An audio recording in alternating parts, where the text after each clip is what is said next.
Hey writers, back. So now that we've looked at our tips for how to write good dialogue, what happens if your dialogue isn't working? You've already written it and it's falling flat. Well, let's break down the different ways to troubleshoot your dialogue to up it to the next level and take it to a point that is highly readable and gets your reader super excited by revealing those characters and the humor and the tension and all those things we talked about in part 1 of this 2-part video series. If you missed that, bookmark it. I'll pop it up here or here. Just watch this video all the way to the end. Dialogue, we're gonna make easy.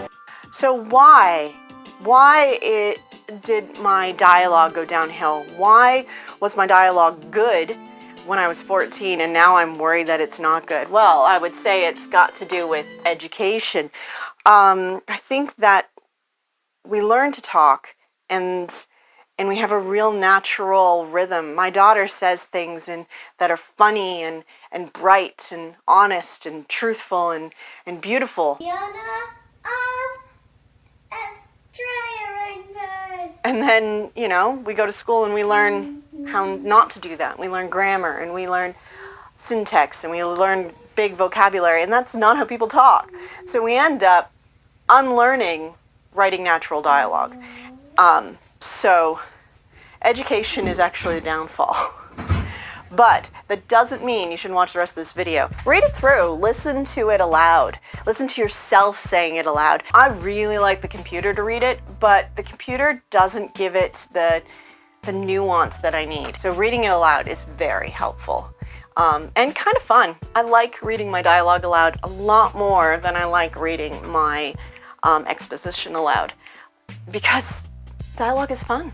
Then once you've read it, give it to someone else to read. Now, they might be reading it for other reasons, but please ask them, does the dialogue feel right?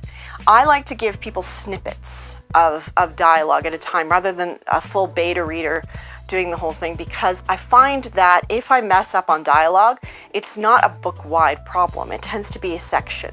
So I'll give a chapter here, a chapter there. I'll just float them with people. And then after I've got those ones that I'm maybe worried about, maybe I think are really good, if it's kind of like, yeah, like I'm not even thinking about this as dialogue, then I'd probably be fine. But if I'm overthinking it, if I'm thinking it's really good or if I think it's really not good, then I'll give it to someone to read. I'm like, okay, what's wrong with this passage?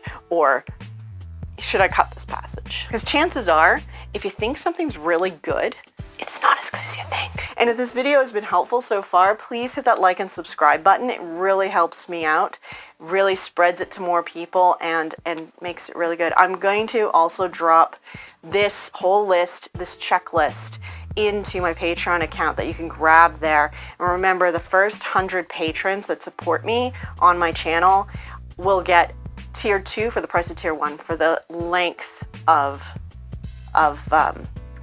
their membership. So no matter how long you're a member of my Patreon account, you will get that. And that is my gift to you for being one of my first supporters. So thank you very much. One way when you're editing to know if you've got too much dialogue or too much exposition is to flip through your manuscript, print it, and flip through it like it's a book. And if you see pages and pages of blocks, then it's probably too much exposition and you're gonna get battle fatigue. If it's pages and pages and pages and pages of dialogue, then maybe break that up with some description. You're gonna have your characters floating, which is something I fall down a lot because I do like writing dialogue. Maybe because somebody told me once upon a time that I was good at it. Remember, dialogue is the fun part. Dialogue is the part that we read the story really quickly.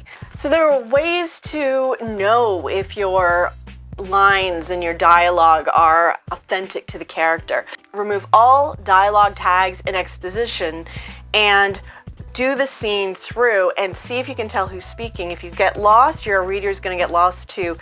That's not a time to throw in Cassandra said. That's time to think about the way Cassandra speaks and why she doesn't seem different. Go back to those funny hats.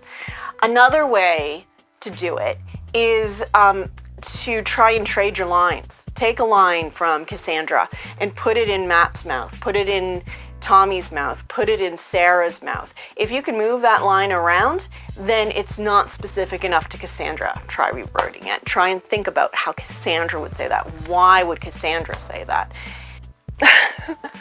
Have you said it before?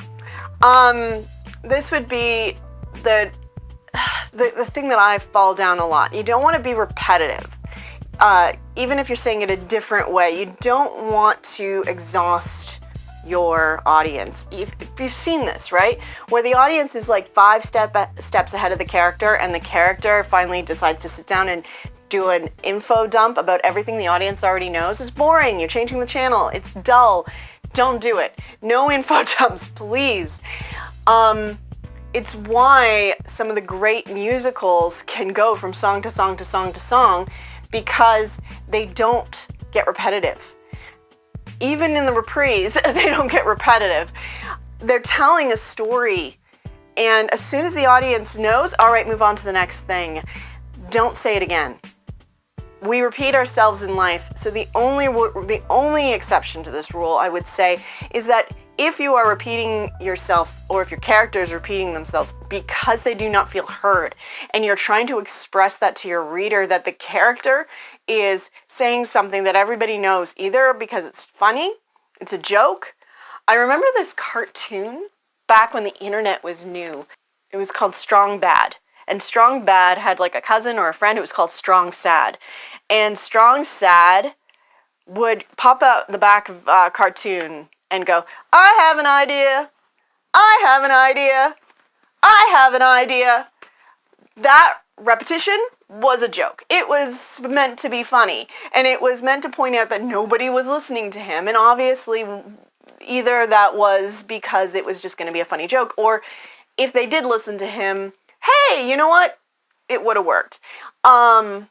You would have gotten yourself out of the situation, which again is funny. So if it's comic relief, or if it's for that reason that a character doesn't feel heard, then yeah, sure, repeat yourself. But if you're not doing it intentionally, cut it. Does it work? And you know what? It does. And you know how I know it works? Because I have watched repeatedly Cowboy Bebop, and I have watched Amelie.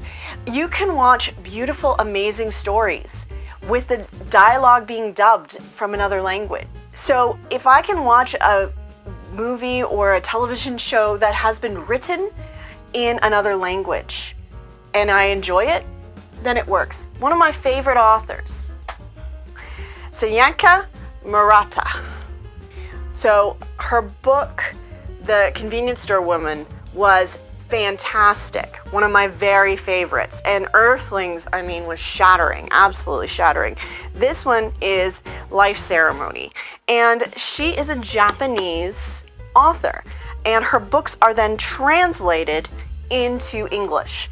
And you know what? The feelings are the same. People are people.